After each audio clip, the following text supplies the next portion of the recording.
Hello everyone, how are you all. कैसे हैं आप सभी। द पीएससी शो में आपका स्वागत है। और आज बात करने वाले हैं हम लोग 69th बीपीएससी मेंस के जीएस पेपर 2 के बारे में। देखिए, जीएस पेपर 2 आज 5 जनवरी 2024 को ख़त्म हुआ है।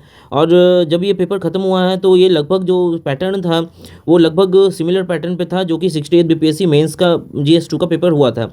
तो हम लोग जो है इस पूरे फुल पेपर को देखेंगे कि पेपर में क्या कुछ खास था और किस तरह से जो है शॉर्ट नोट्स दिए हुए थे। आप यहाँ पर देख सकते हैं कुछ शॉर्ट नोट्स दिए हुए रहते हैं, कुछ 38 मार्क्स का के जो हैं बड़े प्रश्न रहते हैं। और इसे हम लोग देखने का प्रयास करेंगे आज जो ये प्रश्न थे कितना स्टैटिक था, कितना करंट था, कितना आप अपने से कर सकते थे, कितना अप्लाइड माइंड आप उस समय काम ला सकते थे। तो इस तरह से मतलब कि हम लोग ये पेपर देखने का प्रयास करेंगे। इससे पहले हम लोग जो है 69 बीपीएससी के कुछ टेक अवे को देख लेते हैं। तो उसे हम लोग पहले देखते हैं, फिर हम लोग इस पूरे पेपर को देखेंगे और एनालाइज करेंगे कि पेपर कैसा था। तो चलिए हम लोग देख लेते हैं कुछ टेक अवे को कि 69 बीपीएससी का जो मेंस था वो किस तरह से था, किस नेचर का था। इन सब को देखने के बाद हम लोग कुछ जो है क्वेश्चंस को डिस्कस करेंगे आगे।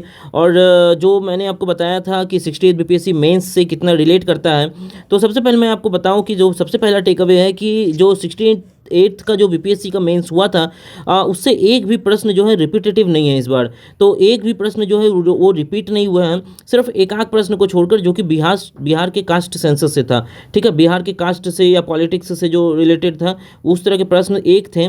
उसके अलावा जो थे हर प्रश्न जो थे वो रिपीटेटिव नहीं थे पिछले 68 बीपीएससी से। ठीक है, उसके बाद यदि बात करूं तो ये जो पेपर था वो पूरी की पूरी तरीका से जो है वो स्टैटिक नेचर का था। ठीक है, इसमें करंट अफेयर का कोई रोल नहीं होता है।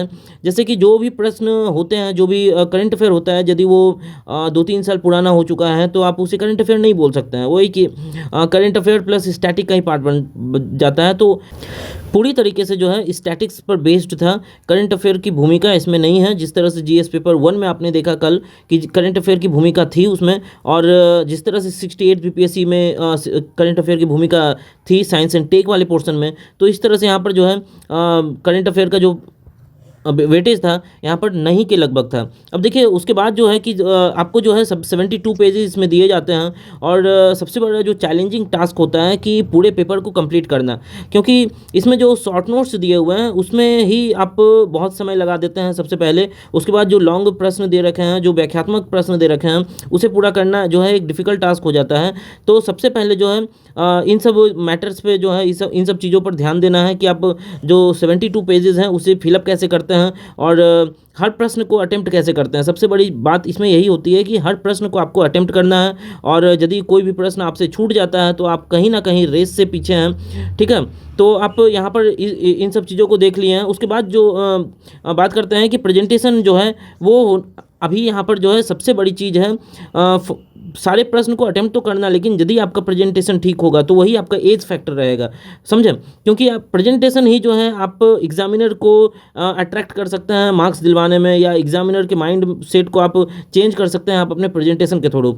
तो इसमें प्रेजेंटेशन भी जो है एक अलग चैलेंजिंग टास्क हो जाता है कि आप कंप्लीट करने के साथ साथ आपका प्रेजेंटेशन लेवल किस तरह का है। देखिए, कोचिंग इंस्टीट्यूट्स जो हैं आपको पढ़ा देते हैं, आपको नोट्स दे देते हैं, आपको बहुत सारे पीडीएफ बहुत सारे कुछ दे देते हैं, लेकिन अप्लाइड माइंड जो है आपको यहीं पर लगाना है और आपके अप्लाइड माइंड ही काम आएंगे। इसलिए पूरी तरीक़े से जो है आप कोचिंग इंस्टीट्यूट पर रिलाई तो कर रहे हैं, लेकिन आपके उसके साथ भी आप एक तरह से जो है अप्लाइड माइंड यहाँ पर किस तरह से लगा रहे हैं वो बहुत भूमिका अदा करता है यहाँ पर। उसके बाद जो है देखिए, यदि आप यूपीएससी एस्पिरेंट्स हैं, जो भी देखिए बीपीएससी के जो भी एग्ज़ाम्स होते हैं वो यूपीएससी एस्पिरेंट्स भी उस एग्ज़ाम को लिखते हैं। तो यहाँ पर जो है यूपीएससी एस्पिरेंट्स को एक तजुर्बा होता है और जिस तरह के भी प्रश्न आ रहे हैं तो उस तरह से जो है यूपीएससी के एस्पिरेंट कम्पीट कर पाते हैं। तो यहाँ पर जो है एक एज लेकर चले जाएंगे, एक मान लीजिए कि कुछ चांस लेकर यदि वो यूपीएससी एस्पिरेंट्स चले जाते हैं तो आप थोड़े से पीछे रह जाएंगे। इसलिए जो है अब आंसर राइटिंग वगैरह जितने भी हैं और जिस तरह के भी हैं उसे आप कंप्लीट करने का प्रयास कीजिए और एक अच्छा आंसर राइटिंग लिखने का भी प्रयास कीजिए, क्योंकि आपके मुकाबले में एक यूपीएससी एस्पिरेंट है। इस बात को माइंड में आप और ध्यान जरूर रखें। ठीक है, उसके बाद देखिए मैं पढ़ रहा था और इसके पहले मैं बता दूं कि एक चीज़ भूल रहा हूं कि ये जो यूपीएससी एस्पिरेंट वाली बात हुई ना, तो आप 2017 में जो रैंक 1 थे, ठीक है, 2017 में, या आप बोल सकते हैं कि 67th बीपीएससी में जो रैंक 1 थे अमन आनंद, वो जो थे सबसे पहले यूपीएससी एस्पिरेंट ही थे, वो राजेंद्र नगर में रहकर प्रिपरेशन कर रहे थे यूपीएससी की, बट उन्होंने भी बीपीएससी का एग्ज़ाम दिया था और ये बीपीएससी काम मतलब कि उन्होंने क्लियर किया था। तो आप यहाँ पर देख सकते हैं कि यहाँ पर एग्जाम्पल भी है कि किस तरह से जो है यूपीएससी एस्पिरेंट जो है वो इस पेपर को किसी ना किसी तरीके से सॉल्व कर रहे हैं, अच्छे प्रेजेंटेशन दे रहे हैं।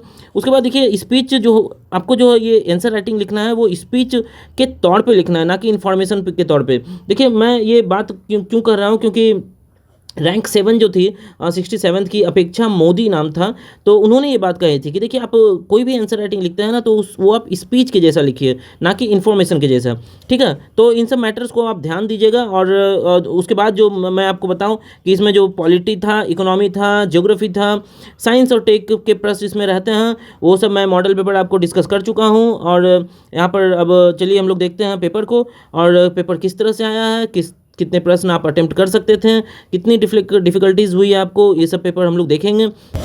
हाँ तो चलिए हम लोग देख लेते हैं 69 बीपीएससी के इस मेंस पेपर को, एक एक प्रश्न हम लोग देखेंगे और इस पेपर में क्या क्या डिफ़िकल्टीज़ हुई, किस तरह से पैटर्न चेंज हुआ है, या किस तरह से स्टैटिक्स के जो प्रश्न थे वो चेंज हुए हैं, उसको हम लोग देखने का प्रयास करेंगे। तो देखिए पहला जो प्रश्न है यहाँ पर पूछा गया है कि क्रिटिकली एग्जामिन द बेसिक, थोड़ा और मैं बड़ा कर देता हूँ, critically examine the basic structure theory. देखिए बेसिक स्ट्रक्चर से प्रश्न यूपीएससी में भी आते हैं, और बेसिक स्ट्रक्चर जो है एक इम्पॉर्टेंट टॉपिक है इंडियन कॉन्स्टिट्यूशन का, इसलिए आप लोग जो है इसको अच्छे तरीके से पढ़िएगा। यहाँ पर यही पूछा गया है critically examine the basic structure theory regarding the Indian constitution, ठीक है। भारतीय संविधान से संबंधित मूल ढांचे के सिद्धांत का आलोचनात्मक मूल्यांकन कीजिए। ये 8 मार्क्स का है और ये सब शॉर्ट प्रश्न है। अभी 5 जो है यहाँ पर शॉर्ट प्रश्न दे रहे हैं। यहाँ पर देखिए 8 मार्क्स के 3 प्रश्न हैं और 7 मार्क्स के 2 प्रश्न हैं, ठीक है। उसके बाद देखिए दूसरा जो पूछा गया है, यहाँ पर दूसरा पूछा गया है इकोनॉमिकली बीकर सेक्शन के लिए, ठीक है। तो आप जानते हैं कि ईडब्ल्यूएस को 10% का आरक्षण दिया हुआ है, तो क्या ये रिजर्वेशन जस्टिफाइड है, क्या ये रिजर्वेशन तर्क संगत है, इसमें आपको कमेंट करना है, ठीक है। और आपको उतना ज़्यादा नहीं लिखना है क्योंकि आप यहाँ पर सिर्फ 8 मार्क्स का दिया हुआ है, तो उतना ही लिखें जितना यहाँ पूछा गया है, ठीक है। उसके बाद देखिए यहाँ पर दे रखा है critically describe about the amendment process of the Indian constitution. Indian constitution का में किसी कोई भी आर्टिकल जो होता है वो अमेंड कैसे होता है, उसमें प्रोसेस क्या होते हैं, ठीक है, ये पूछा गया है यहाँ पर। अब देखिए यहाँ पर पूछा गया है मतलब यही कि भारतीय संविधान की संशोधन प्रक्रिया का आलोचनात्मक वर्णन कीजिए। तो ये सब चीज़ें आप मतलब कि जब भी पॉलिटिक्स को अच्छे तरीके से गहराई से पढ़ते हैं तो ये सब आप प्रश्न करते ही हैं, ठीक है।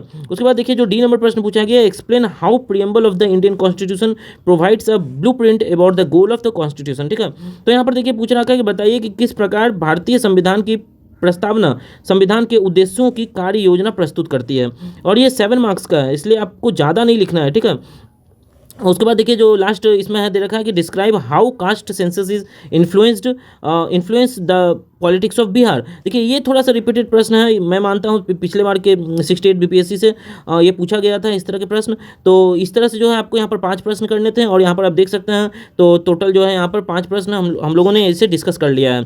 अब चलिए देखते हैं दूसरे प्रश्न से, और जो दूसरा है वो देखिए पहला यहाँ पर आप देखिए, यहाँ जो पहला दे रखा है, दूसरा दे रखा है, और ये जो तीसरा यहाँ पर आपको दिखेगा, ये तीनों ही जो हैं ये पॉलिटी के प्रश्न है, और हर जो है 38 मार्क्स का है। तो 2 38 मार्क्स के प्रश्न हैं यहाँ पर, आप देखिए एक प्रश्न ये हो गए यहाँ पर, और ये एक प्रश्न हो गए, 2 38 मार्क्स के हैं, और यहाँ पर जो है वो शॉर्ट नोट्स करके हैं 8 + 8 + 8 + 7 + 7, ये टोटल जो है ये 38 मार्क्स यहाँ पर ये भी कंप्लीट हो जाते हैं। तो इस तरह से 3 जो है 38 मार्क्स के प्रश्न हैं। तो इसे हम लोग चलिए देखते हैं। जो दूसरा जो प्रश्न यहाँ पर दे रखा है कि discuss the institutional relationship between the president and the prime minister as per the Indian constitutional text, discuss their challenging role in the present context.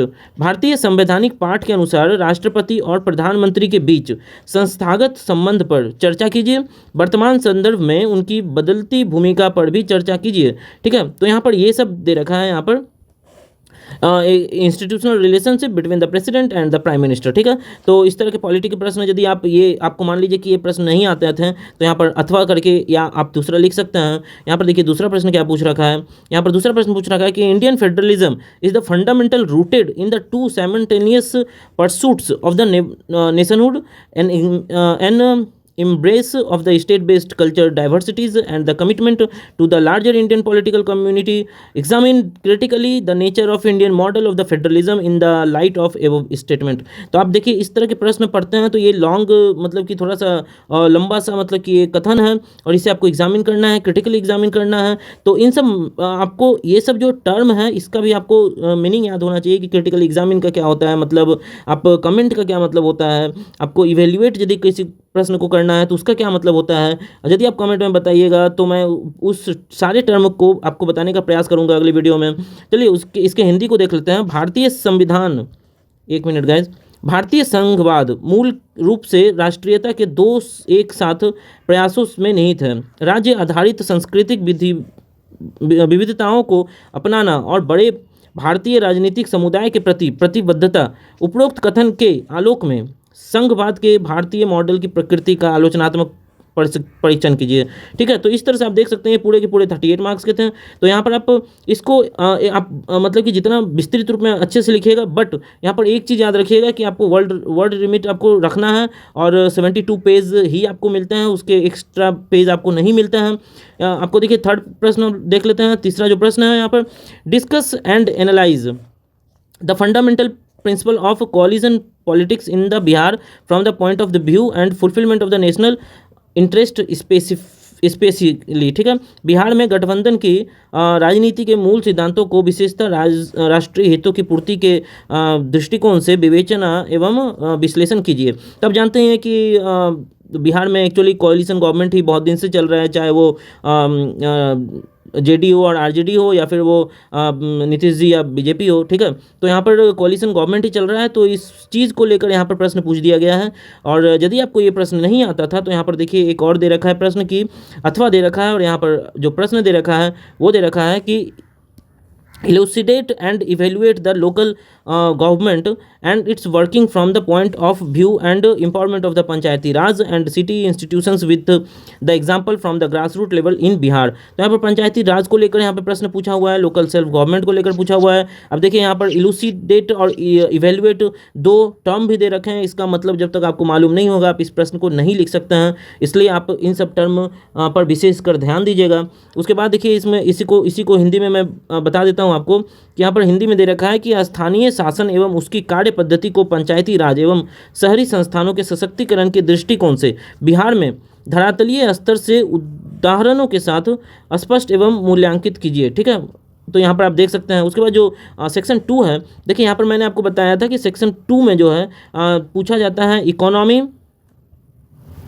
Plus geography. ठीक है, तो ये दो प्रश्न पूछे जाते हैं। 68 में क्या हुआ था कि ये करंट अफेयर से रिलेटेड था, थोड़ा सा करंट अफेयर से जोड़ा गया था, बट इस बार जो है प्योरली स्टैटिक्स है, तो इस बात को भी आप ध्यान में रखिएगा। और बट ये नहीं कि 69th बीपीएससी में प्योरली स्टैटिक्स आ गया तो हमें करंट अफेयर छोड़ देना है, नहीं, आपको इकोनॉमी और ज्योग्राफी से रिलेटेड करंट अफेयर को भी अच्छे तरीके से पढ़ना है, क्योंकि प्रश्न किस तरह से कब आ जाएंगे ये कोई नहीं जानता है। और यदि कोई बच्चे जो हैं, आप ये समझिए कि आप ही नहीं पढ़ रहे हैं, कोई आपसे ज़्यादा पढ़ रहा है, तो वो हर चीज़ को कवर करता है। यहाँ पर देखिए जो चौथा प्रश्न है, यहाँ पर चौथा प्रश्न में देखिए फिर से 5 शॉर्ट नोट्स पूछे गए हैं। यहाँ पर पहला जो है देखिए यहाँ पर analyse the mechanism and characteristic of the Indian monsoon system. तो इंडियन मानसून सिस्टम से जो 69 बीपीएससी को बहुत प्यार था और बहुत मतलब 2 प्रश्न पूछे गए हैं इंडियन मानसून सिस्टम से। ठीक है, इंडियन मानसून सिस्टम से जैसे कि मतलब देख लीजिए कि 4 का ए जो था ये तो पूछा ही गया है, और आपको 6 का जो बी है वो आप देखिए यहाँ पर इंडियन मानसून सिस्टम ये यहाँ पर भी पूछा गया है डिस्क्राइब कर। तो यहाँ पर देख सकते हैं आप कि यहाँ पर शॉर्ट नोट्स में भी पूछ लिया गया है कि आप यहाँ पर देखिए एबिलिटी देखा जा रहा है एक एस्पिरेंट्स का, कि आप जब क्वेश्चंस को शॉर्ट में दे रखा है तो आप किस तरह से लिखते हैं, और जब ये डिस्क्राइब आपको करने को बोल रहा है कि हाँ डिस्क्राइब आप कीजिए और अच्छे तरीके से लिखिए, तब आप कैसे करते हैं 38 मार्क्स में। तो यहाँ पर आपको परखा जा रहा है, यहाँ पर एग्जामिनर के व्यू को समझिए। ठीक है, यहाँ पर वो ये नहीं समझ रहा है कि यहाँ पर प्रश्न अलग अलग है, वो आपके माइंडसेट को पढ़ना चाहता है, और जो भी एग्जामिनर इसको चेक करेगा वो इसी चीज़ को देखेगा आपको कि आप शॉर्ट नोट्स कैसे लिखते हैं और जो डिस्क्रिप्टिव वे में जो प्रश्न लिखे जाते हैं उसे कैसे लिखते हैं। ठीक है, तो यहाँ पर आप देखिए दूसरा जो प्रश्न यहाँ पर दे रखा है, what are the source of energy in India, are they sufficient to meet domestic needs, what are the possible alternative source of energy for India and present a critical review. ठीक है, भारत में ऊर्जा के स्रोत क्या हैं, क्या ये घरेलू मांग की पूर्ति के लिए पर्याप्त हैं? भारत के लिए संभावित वैकल्पिक ऊर्जा के स्रोत क्या हैं? और समीक्षात्मक विवरण प्रस्तुत कीजिए। ठीक है, तो आप यहाँ पर इन सब टर्म को समझिएगा कि समीक्षात्मक विवरण क्या होता है, इसे मतलब कि इससे क्या है, अंतर है। ठीक है, चलिए देखते हैं अगला सी जो प्रश्न है, इसमें पूछ रखा है discuss the state of tourism industry in India, analyse its future in the country. Bharat में पर्यटन उद्योग की स्थिति की विवेचना कीजिए, देश में इसके भविष्य का विश्लेषण कीजिए। ठीक है, देखिए डी में देख लेते हैं, describe the distribution of the schedule caste and schedule tribe population in Bihar and comment on their level of socio economic condition. देखिए एक चीज़ मैं और आपको बताऊं कि कुछ प्रश्न जो होते हैं वो बिहार से रिलेटेड आते हैं, कुछ प्रश्न जो होते हैं वो इंडिया से रिलेटेड आते हैं, मतलब ओवरऑल इंडिया में भी बात करनी होती है। जैसे आप ये प्रश्न आप देखें तो बड़े वाले प्रश्न में देखें यहाँ पर तो बिहार दे रखा है। ठीक है, ये प्रश्न बिहार से पूछा है, और इसमें ये जो है ये भी प्रश्न आपसे बिहार से पूछा है, और ये जो सी नंबर जो प्रश्न है टूरिज्म इंडस्ट्री इन इंडिया से पूछा है। ठीक है, यहाँ बिहार की रोल को नहीं दिखाया गया है, तो आपसे जो लास्ट के दो प्रश्न हैं यहाँ पर 7 मार्क्स में आपको बिहार स्टेट के पर्सपेक्टिव में आपसे यहाँ पर पूछ लिया गया है। चाहे वो आप बिहार स्टेट में शेड्यूल्ड ट्राइब शेड्यूल्ड कास्ट क्या है, कौन है, इनकी मतलब कि पॉपुलेशन के बारे में आप बताइए, या फिर आप देखिए यहाँ पर फिजियोग्राफिक डिवीज़न पूछ लिया गया है, भौतिक विभाग जो बिहार का है। ठीक है, तो इन सब चीज़ों पर आप ध्यान रखिएगा, और जब भी आप पढ़ाई कीजिएगा, जब भी आप सिलेबस को अच्छे से देखिएगा और कंप्लीट कीजिएगा पूरे इस सिलेबस को, तो आपको ये सब चीज़ें दिख जाएगी। पांचवा देखते हैं, और पांचवा में जो है ए नंबर देखिए, ये डिस्क्रिप्टिव पेपर है, डिस्क्रिप्टिव प्रश्न भी है। देखिए explain the factor affecting the climate of Bihar, देखिए बिहार को लेकर पूछ दिया गया है। और दूसरे में देखिए आपको पूछ दिया गया है directorate of population in India. तो मैं आपको जिसे यही बोलना चाह रहा था कि आप एक जो प्रश्न पूछा जाएगा वो लगभग बिहार से पूछा जाएगा, और एक जो प्रश्न पूछा जाएगा वो ओवरऑल इंडिया से पूछा जाएगा। तो आप यहाँ पर देखिएगा कि कौन से प्रश्न आप ज़्यादातर अच्छे से तरीके से कर सकते हैं। ठीक है, देखिए ये वाले प्रश्न रहते हैं, what way and in how many parts the agro climatic zone has been divided in state, how many seasons are found here in India, discuss the effect of these seasons on agriculture. ठीक है, बिहार की जलवायु को प्रभावित करने वाले कारकों की व्याख्या कीजिए, राज्य में कृषि जलवायु क्षेत्र एग्रो क्लाइमेटिक जोन्स को किस प्रकार से एवं कितने भागों में विभाजित किया गया है, यहाँ साल में कितने मौसम पाए जाते हैं। तो पूरे के पूरे तरीके से देखिए यहाँ पे फिर से जो क्लाइमेटिक सिस्टम होता है वो पूछ लिया गया है।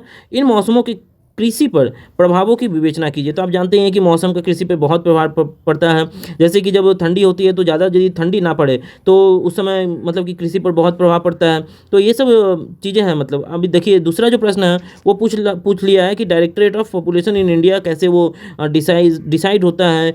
उसके बाद देखिए यहाँ पे पूछ लिया है कि rate of growth as per 2011 census of various classified city, discuss the population of Bihar as 2011 census and also throw light on the trend of working population in the state। तो पॉपुलेशन से देखिए यहाँ पर सवाल पूछे गए हैं। उसके बाद देखिए 6A देख लेते हैं।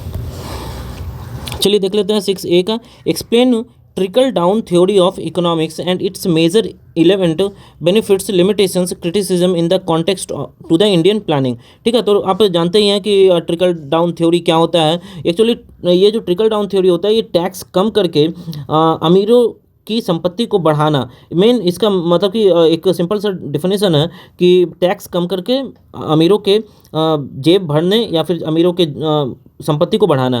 तो ये इस तरह से पूछा गया है। ये इकोनॉमी का एक टर्म पूछा गया यहाँ पर कि एक्सप्लेन कीजिए इसके बारे में, और 38 मार्क्स का है। तो आपको इकोनॉमी में सोचिए कितने अच्छे तरीके से आपको इसको लिखना है। और इसमें देखिए पूछा गया है कि मेजर एलिमेंट्स क्या क्या है, बेनिफिट्स क्या क्या है, लिमिटेशन क्या क्या है, या क्रिटिसिज्म क्या क्या है। ठीक है, तो ये सब चीज़ों के बारे में आपको बताना है। उसके बाद देखिए यहाँ पर पूछा गया है आपको, उसके बाद देखिए पूछा गया है कि describe the monsoon system in of India and its nature, type, climate change, distribution, synonyms, east and west, jet stream and feasibility. तो आपको मैंने बताया है कि मानसून सिस्टम से बहुत ज़्यादा प्रश्न पूछे गए हैं। तो इस तरह से आपको प्रश्न को प्रेजेंट करना था, किस तरह से आप प्रेजेंट करते हैं। मेन मैटर यही होता है कि आप प्रेजेंट किस तरह से करते हैं। चलिए देखते हैं अगला जो है सेक्शन 3 हम लोग देखेंगे। और सेक्शन 3 जो है हम लोग ये देखने का प्रयास करेंगे कि इसमें जो है साइंस एंड टेक का मोस्टली प्रश्न होता है, और 68 में जो है वो करंट अफेयर से रिलेट करके पूछा गया था। लेकिन इस पर जो है प्योरली आप समझ सकते हैं कि प्योरली जो है वो स्टैटिक नेचर का है। तो चलिए हम लोग इसे देखते हैं। और यहाँ पर देखेंगे कि पहला जो प्रश्न पूछा गया है शॉर्ट नोट्स में 8 मार्क्स का होता है। ये पूछा गया what is the role of computer in the modern society with suitable example, discuss the relationship between technology and the social development, development, तो ये सब यहाँ पर पूछा गया है। उसके बाद चलिए हम लोग देख लेते हैं 7th का। हम लोगों ने शॉर्ट नोट्स देख रहा था हम लोगों ने। उसके बाद देखिए जो सी नंबर है इसमें पूछा गया है कि discuss the role of science and technology in the industrial development of Bihar. D number पूछा गया है discuss how modern in technology helped us during corona pandemic. तो देखिए ये 3 साल पहले का प्रश्न है, इसलिए आप इसे करंट अफेयर नहीं बोल सकते हैं। देखिए उसके बाद देखते हैं कि write a note on the role of technology in the sustainable development. ये देखिए ये सब स्टैटिक पोर्शन है, इसलिए आप इसे जो है स्टैटिक में ही रखें तो अच्छा होगा, और इसे आप स्टैटिक में ही अच्छे से पढ़ें और नोट्स बनाएं एक, ताकि एक अलग प्रेजेंटेशन आपका हो। चलिए देखते हैं अगला प्रश्न। और 8 का जो प्रश्न 8वां प्रश्न है ए का, यहाँ पर लिख रखा है कि misuse of the technology and its wrong application lead to pollute the environment and cause climatic change. ठीक है, क्लाइमेटिक चेंज। उसके बाद रखा है discuss with the suitable example how misuse of technology has become a curse to environment of the India. ठीक है, तो यहाँ पर देख सकते हैं आपकी टेक्नोलॉजी किस तरह से पोल्यूट कर रहा है इन्वायरमेंट ऑफ इंडिया को। ठीक है, इंडिया के इन्वायरमेंट को। तो ये सब चीज़ें आपको यहाँ पर लिखनी थी। तो ये भी आप समझ सकते हैं कि पोल्यूशन से ही रिलेटेड है, बस टेक्नोलॉजी एज अ पोल्यूटर यहाँ पर बताया जा रहा है। तो आप यहाँ पर देखिए हिंदी में जो मैं आपको दिखाना चाह रहा हूँ, यहाँ पर देखिए अथवा भी दे रखा है, और उसके बाद जो बी जो प्रश्न है उसमें पूछ रखा है नैनो टेक्नोलॉजी के बारे में। ठीक है, तो जो भी साइंस एंड टेक के लिए पढ़ते हैं वो नैनो टेक्नोलॉजी का हर फील्ड में रोल पढ़ते ही हैं। तो यहाँ पर इस बार पूछा गया है ह्यूमन हेल्थ में क्या नैनो टेक्नोलॉजी का रोल है। ठीक है, तो ये सब प्रश्न रहे हैं यहाँ पर, और प्रश्न जो है यहीं पर ख़त्म होता है। तो आप कमेंट में ज़रूर बताइए कि आपका जीएस पेपर 2 कैसा रहा है। और जो 70th बीपीएससी देने वाले हैं उनके लिए सबसे अच्छी बात है कि आप पीटी का जो प्रिपरेशन कर रहे हैं, आपको मेंस के साथ भी आपको ये पीटी का प्रिपरेशन करना पड़ेगा, क्योंकि पीटी प्लस मेंस ही है आपका सक्सेस। ठीक है, विदाउट पीटी प्लस मेंस यदि आप नहीं पढ़ रहे हैं अभी से, करंट अफेयर जो जीएस 1 में पूछा गया आपने देखा ही होगा, तो यदि आप अभी से क्लियर नहीं कर रहे हैं और साथ में नहीं पढ़ रहे हैं पीटी और मेंस का सिलेबस को, तो आप कहीं ना कहीं रेस में पीछे हैं। आपको थोड़ा सा एज लेना पड़ेगा दूसरे से, तभी आप देखिए मेंस में या फिर आप पीटी में जो है आगे पढ़ पाएंगे। और आप जानते ही हैं कि कंपटीशन इज़ वेरी हाई। जब तक आप कुछ मतलब कि अच्छे नहीं करते हैं, अलग नहीं करते हैं और अच्छे तरीके से नहीं पढ़ते हैं, तब तक आप सक्सेस नहीं ले पाते हैं कोई भी एग्जाम में। तो बने रहिए इसी चैनल पे, और हम लोग मिलते हैं फिर नेक्स्ट वीडियो में। और कल एसे का पेपर होने वाला है, और या 6 जनवरी को यानी कि कल, तो हम लोग डिस्कस करेंगे फिर एसे के पेपर को, किस तरह से एसे आया है। जैसा कि एसे बोला जाता है सपनों की दुनिया। ठीक है, एसे में कुछ भी पूछा जा सकता है। आपके प्रेजेंटेशन का 100% देखा जाता है, आपके प्रेजेंटेशन लेवल को, किस तरह से आपका प्रेजेंटेशन लेवल है, आप में डिसीजन मेकिंग पावर किस तरह से है, इन सब मुद्दों को एसे में उतार दिया जाता है। तो चलिए ट्यून रहिए हमारे साथ, मिलते हैं कल एसे के पेपर के बाद। धन्यवाद दोस्तों।